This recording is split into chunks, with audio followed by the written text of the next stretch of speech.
WhatsApp class 12 welcome back to the channel. अगर आप लोग इस चैनल पर फर्स्ट टाइम आए तो पहले इस चैनल को जाकर सब्सक्राइब कर लो और नोटिफिकेशन को भी ऑन कर लो। तो आज हम लोग स्टार्ट करने वाले हैं हमारा BST part, BST subject. BST का हम लोग बेसिकली पार्ट सेकंड से स्टार्ट करेंगे। पार्ट फर्स्ट में बच्चा लोग तो आराम से समझ जाता है, लेकिन पार्ट सेकंड थोड़ा लोग को समझने में दिक्कत होता है। तो पार्ट सेकंड का पहला चैप्टर आ जाता है हमारे पास फाइनेंशियल मैनेजमेंट। फाइनेंशियल देखो, अब हम लोग इस चैप्टर को समझते हैं, स्टार्ट करते हैं। फाइनेंशियल मैनेजमेंट देखो दो वर्ड से बना है, फाइनेंशियल एंड मैनेजमेंट। अब हम लोग मैनेजमेंट मैनेजमेंट हम लोग पिछले वाले पार्ट में हम लोगों को पढ़ लिया था। पार्ट ए जो कि बिजनेस मैनेजमेंट को बताता है, जैसे प्लानिंग हो गया, स्टाफिंग, कंट्रोलिंग, ऑर्गेनाइजिंग, ये सब क्या है, बिजनेस मैनेजमेंट है, जो कि पार्ट ए में हम लोग को पढ़ना है। हम लोग अब पार्ट बी पढ़ रहे हैं, जिसमें हम लोग को फाइनेंशियल मैनेजमेंट पढ़ना है। मतलब यहाँ पे फाइनेंस जो भी मैनेजमेंट होता है उसे हम लोग को इस चैप्टर में पढ़ना है। तो फाइनेंशियल मैनेजमेंट का सबसे पहले डिफिनेशन देखते हैं।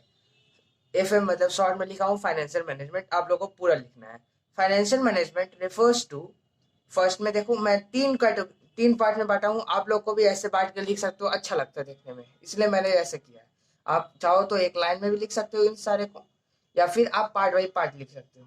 देखो, financial management refers to efficient acquisition of finance. अब इफिशियंट एक्विजिशन मतलब अरेंजमेंट, अरेंज मतलब हम लोग किस तरह से फाइनेंस को अरेंज किया। बिजनेस चलाने के लिए फाइनेंस की तो जरूरत पड़ती है, तो हम लोग किस तरह से फाइनेंस का अरेंजमेंट करें। हम लोग बोरोड फंड लें, बोरोड फंड, या फिर हम लोग ओनर्स फंड का इस्तेमाल करें, यानी इक्विटी का इस्तेमाल करें, या फिर डेप्थ का मतलब बोरोड फंड का इस्तेमाल करें। आई होप आपको ये चीज क्लियर होगा। नेक्स्ट है इफिशियंट यूटिलाइजेशन ऑफ फाइनेंस। मतलब हम लोग किस तरह से इफिशियंट यूटिलाइज करें फाइनेंस का, मतलब यहाँ पे कैश का किस तरह से हम लोग इफिशियंट यूटिलाइज करें। तो इफिशियंट यूटिलाइज कैसे होता है, फिक्स कैपिटल से और वर्किंग कैपिटल से। फिक्स कैपिटल क्या होता है, जो हम लोग फिक्स कैपिटल जैसे हम लोग कोई फिक्स एसेट्स हो गया, मशीनरी वगैरह हो गया। और वर्किंग कैपिटल हम लोग को पता ही है कि जो डे टू डे एक्सपेंसेस के लिए होता है उसे हम लोग वर्किंग कैपिटल कहते हैं। नेक्स्ट आ जाता है guys efficient distribution and disposal of surplus for smooth company. मतलब हम लोग किस तरह से डिस्ट्रीब्यूट करें अपने फाइनेंस को और कितना सेव करें। तो देख लो, मैं इस चार्ट में बेसिकली यही दिखाने का कोशिश किया हूँ कि इफिशिएंट अरेंजमेंट ऑफ फाइनेंस से हम लोग किस तरह से बिजनेस को मैनेज करें, जैसे इक्विटी से या डेब्ट से। इक्विटी का मतलब यहाँ पे ओनर्स फंड आ जाता है गाइस, और डेब्ट मतलब यहाँ पे बोरोड फंड हो जाता है। आई होप आपको पहला वाला पार्ट क्लियर होगा, मतलब ये फर्स्ट था। सेकंड में क्या है, इफिशिएंट यूटिलाइजेशन ऑफ फाइनेंस। अब इफिशिएंट कैसे हो सकता है, वर्किंग कैपिटल से हो सकता है और फिक्स कैपिटल से हो सकता है। तो ये फाइनेंशियल मैनेजमेंट हम लोग को ये बताता है कि किस तरह से हम वर्किंग कैपिटल पे पैसा लगाएं या फिक्स कैपिटल पे पैसा लगाएं। और थर्ड आ जाता है हमारे पास हाउ मच टू डिस्ट्रीब्यूट। तो हम लोग किस तरह से फाइनेंस को डिस्ट्रीब्यूट करें एंड कितना सेव करें। तो आई होप गाइस आपको फाइनेंशियल मैनेजमेंट का डिफिनेशन समझ में आ गया होगा। अब हम लोग फाइनेंशियल डिसीजन देखते हैं। तो फाइनेंशियल डिसीजन बेसिकली 3 होता है। आपको याद रखने के लिए मैं लिख देता हूँ IFD: investing decision, financing decision and dividend decision. Investing decision क्या होता है कि हम लोग किस तरह के कैपिटल पे इन्वेस्ट करें, जो कि मैंने आपको यहाँ पे पढ़ाया, फिक्स कैपिटल पे करें या वर्किंग कैपिटल पे करें। फाइनेंसिंग डिसीजन क्या होता है कि हम लोग किस तरह के फाइनेंस से अपना फाइनेंस से मैनेज करें। तो यहाँ पे आ जाता है इक्विटी आ जाता है और डेप्थ आ जाता है। इक्विटी मतलब ओनर्स फंड, डेप्थ मतलब बोरोवर्ड्स फंड। डिविडेंड डिसीजन क्या होता है, it how much to distribute, मतलब हम लोग कितना पैसा को डिस्ट्रीब्यूट करें और कितना पैसा को सेव करें। तो हम लोग बारी बारी से इन्वेस्टमेंट डिसीजन, फाइनेंशियल डिसीजन और डिविडेंड डिसीजन को देखते हैं।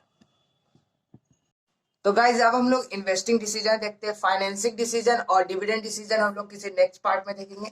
तो इन्वेस्टिंग डिसीजन देखते हैं। इस डिसीजन को लेने के लिए देखो, decision relates to careful selection of assets. Assets यहाँ पे फिक्स एसेट्स हो सकता है, करंट एसेट्स हो सकता है। In which funds will be invest by the firm. मतलब फर्म को जो है वो डिसीजन लेना पड़ता है केयरफुल, मतलब आराम से डिसीजन ले सकता है फर्म कि हम वो किस एसेट्स को ज्यादा परचेज करें अपने फाइनेंस से, invested by the firm. Underline कर लेना, selection of assets in which fund will be invested by the firm. अब फर्म को इन्वेस्टमेंट जो चाहिए वो अप्रोप्रिएट इन्वेस्टमेंट चाहिए। देखो, firm has to select the most appropriate investment which will bring maximum benefits for the firm. एक ऐसा investment जिसमें मैक्सिमम बेनिफिट्स हो फर्म के लिए, अंडरलाइन कर लेना। तो इन्वेस्टिंग डिसीजन समझ गया। अब एक आता है factor fix assets and current asset. तो फिक्स एसेट्स को जब हम लोग डिसाइड करते हैं लेने का, तो उसे हम लोग कैपिटल बजटिंग डिसीजन करते हैं। देखो, when decision regarding fix assets is taken, मतलब जब हम लोग डिसीजन लेते हैं फिक्स एसेट्स को लेने का, तो उसे हम लोग कैपिटल बजटिंग डिसीजन करते हैं। अब हम लोग को फैक्टर्स पढ़ना है जो कि अफेक्ट करता है कैपिटल बजट डिसीजन को, मतलब सीबीडी को। ये रहा तुम्हारे सामने फैक्टर्स। फैक्टर्स अफेक्ट्स सीबीडी यानी कैपिटल बजटिंग डिसीजंस। तो कौन कौन से फैक्टर्स होते हैं, ये देखो। Cash flow of projects.